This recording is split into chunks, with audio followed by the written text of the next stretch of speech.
Olha só, eu queria começar, Ingrid, nosso papo com ainda um pouco com essa história aí das fake news bolsonaristas, né? Que a gente acha que elas são orgânicas. Eu acho que a gente da esquerda fica sempre dizendo assim: ah, mas as deles são orgânicas, os vídeos deles são orgânicos e os nossos não são, né? O que sai pelo governo é do canal Gov, é da EBC, e os dos bolsonaristas não, é tudo orgânico, né? E aí saiu uma notícia hoje falando exatamente o contrário, gente, que esse movimento aí contra o Pix, com falsas notícias envolvendo o Pix, né, que pautaram a imprensa a semana toda, que pautaram o mercado, que causaram prejuízo. Aliás, até o Haddad desmentiu que tenha havido queda no Pix. Eu achei estranha realmente essa notícia, né, de que houve queda no uso do Pix. O Haddad desmentiu, né? Todo mundo saiu na imprensa corporativa e todo mundo acabou indo na onda. Mas olha isso aqui, ó. Vídeo de Nicolas, coloca aí, Gui, matéria que saiu. Vídeo de Nicolas fez parte de ação coordenada de marqueteiro de Bolsonaro sobre Pix, atuação de Duda Lima, reedita embate de 2022 contra Sidônio Palmeira, agora na SECOM. Né? Então, o que diz a matéria? Diz que o Duda Lima, figura conhecida no bolsonarismo e que atuou lá na campanha do Ricardo Nunes esse ano, entrou em campo para coordenar a frente de atuação da oposição contra o governo. Após conversa com o presidente da legenda, Valdemar Costa Neto, o deputado Nicolas Ferreira foi escalado para fazer críticas às novas regras da Receita Federal sobre o monitoramento de transações financeiras, incluindo o PIX. Duda Lima não teve participação no roteiro do vídeo, com mais de 100 milhões de visualizações feito pelo parlamentar, mas ajudou na estratégia sobre como explorar o tema. A bola de neve que virou repercussão negativa da medida motivou Lula a chamar ministros e revogar a normativa e tal, né? Agora, Duda Lima trava uma disputa particular com Sidônio Palmeira, que o derrotou em 2022 na última campanha presidencial. Nos últimos dias, Lima conversou com integrantes do PL sobre a forte rejeição popular ao tema. Segundo aliados, Nicolas foi escolhido para liderar o embate por ter um grande número de seguidores nas redes sociais e ser diretamente atrelado a Bolsonaro. Duda segue sem contrato com o partido e sem compromisso de conduzir uma campanha presidencial, mas está atuando como consultor, né? Então, Ingrid, pelo visto, a esquerda ainda tem uma certa ingenuidade de achar que tudo isso que a extrema-direita consegue nas redes é orgânico, né? Tem uma articulação por trás, inclusive uma articulação internacional por trás, você não acha? Uhum. Não, eu tenho certeza. Eu acho que é uma construção de linguagem, né? A gente tem aqui no Brasil uma questão específica essa frente evangélica que é muito forte, a gente evangélico de uma parte dos evangélicos, desse grupo de neopentecostais, junto a um marketing digital muito forte, né? Tem muito dinheiro, tem muita estratégia colocada aí, né? E a gente sabe que isso já desde a eleição do Bolsonaro em 2018, teve marqueteiro estadunidense, ou seja, a gente tem realmente uma articulação muito forte aí, internacional, como você falou. Agora, eu acho que a esquerda, eu não sei se é uma ingenuidade, mas eu acho que é preciso a gente pensar nessa questão da linguagem como algo que seja central na disputa política, na ideia do que a gente está fazendo, do que o governo próprio está fazendo, né? Eu acho que foi uma série de erros aí. Primeiro, uma política que talvez não fosse o momento de fazer, não vou entrar nesse mérito, mas aí depois faz um recuo, e aí o que a gente vê nas redes se não fez porque tinha que recuar, se recuou é porque algo tinha. Ou seja, não sabe se comunicar. Esse governo, não só o governo, como eu acho que a esquerda, de modo geral, não sabe se comunicar. eu acho que a gente não leva isso à importância que de fato tem.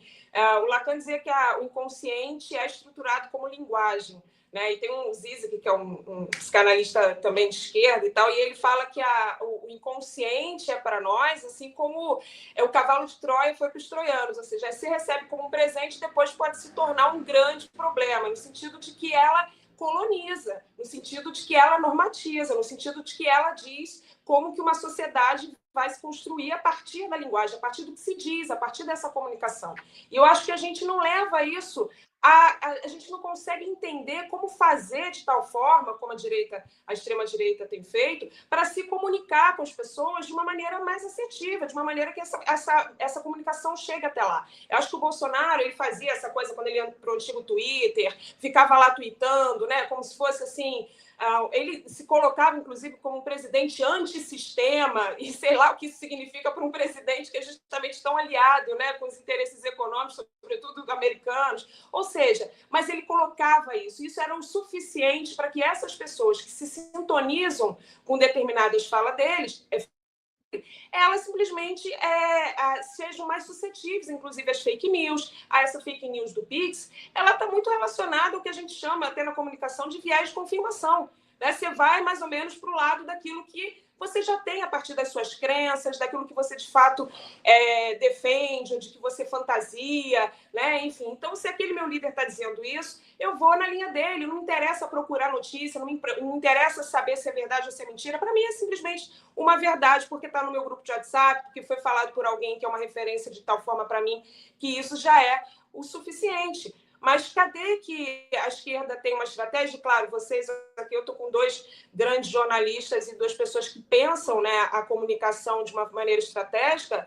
Eu acho que a gente começar a pensar também de sair um pouco, como você falou lá no início, Sinara, a gente tem, de fato, uma comunicação que eu acho que é muito institucional, né? Ela é muito ainda distante desse grande público, distante do povão.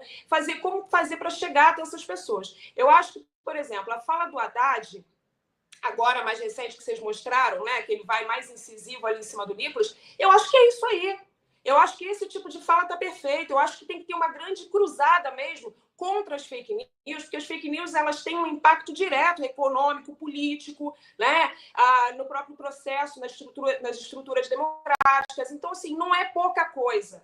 E acho que, ao invés do governo estar preocupado ali em recuar, o governo tinha que ir para cima para dizer o seguinte: não tem nada a ver, já explicamos essa parte, agora nós vamos para cima de quem construiu essa falácia, porque isso tem crimes envolvidos, porque tem falsidade ideológica, né? Você tem uma série de crimes ali envolvidos em quem fez, por exemplo, o vídeo com a inteligência artificial do Haddad. Isso é extremamente preocupante. Você pegar e construir um vídeo de inteligência artificial de um ministro de um país tão importante, você simplesmente coloca isso nas redes e depois a gente faz o quê? Esquece? Né? A gente só critica? Ou a gente vai fazer uma grande cruzada contra essas pessoas que constroem esse tipo de fake news? A gente vai fazer uma ligação até chegar nesses grandes nomes, até chegar nessas milícias digitais, para que, de fato, elas sejam punidas. A gente está tendo aí uma postura que eu acho muito importante em relação ao 8 de janeiro, essa coisa da anistia não, né? Os movimentos e as pessoas em geral mais sintonizadas com o campo progressista, elas têm falado isso, elas têm usado isso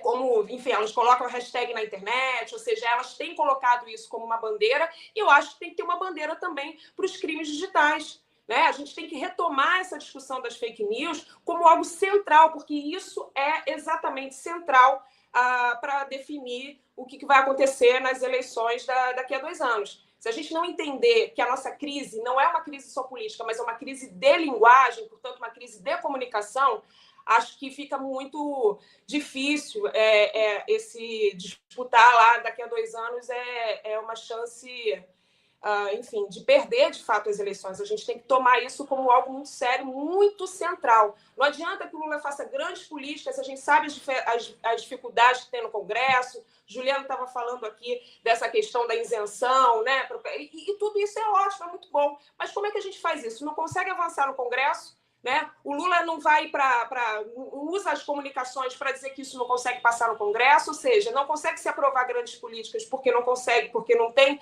um campo de apoio entre os deputados e senadores, e simplesmente a gente vai deixando e vai tentando outro lugar, vai tentando outro campo, ou seja, a gente não comunica isso para as pessoas, a gente não comunica quem são os verdadeiros responsáveis para que essas políticas não cheguem até essas pessoas.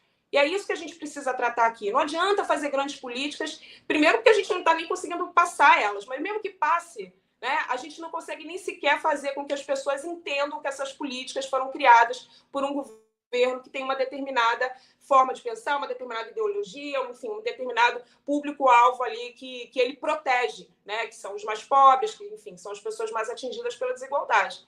Então, eu acho que, de fato, a gente precisa tomar essa crise da linguagem, essa crise da comunicação, como o nosso grande problema central a ser debatido nas esquerdas e ter uma tentativa de uma linha mais uníssona, né? E eu acho que o Juliano falou uma coisa importante, o governo tem que estar mais sintonizado com o campo de comunicação da esquerda, para que essas coisas cheguem, porque a extrema-direita consegue fazer isso como milícia mesmo, né? Eles vão passando isso para os grupos de WhatsApp, para os grupos de Telegram, ou seja, essa comunicação vai chegando. Eu não recebi nada sobre essa questão do Pix nos grupos do qual eu faço parte do WhatsApp. Então tem algum erro aí, né? Teria que ter aí um discurso para que se chegue nas pessoas, para que esses grupos repassem para outras pessoas, para que a gente tenha elementos para debater com outras pessoas. Eu acho que demorou muito e eu acho que a gente vai perdendo o bonde da história se a gente não tornar isso algo estratégico de ser discutido.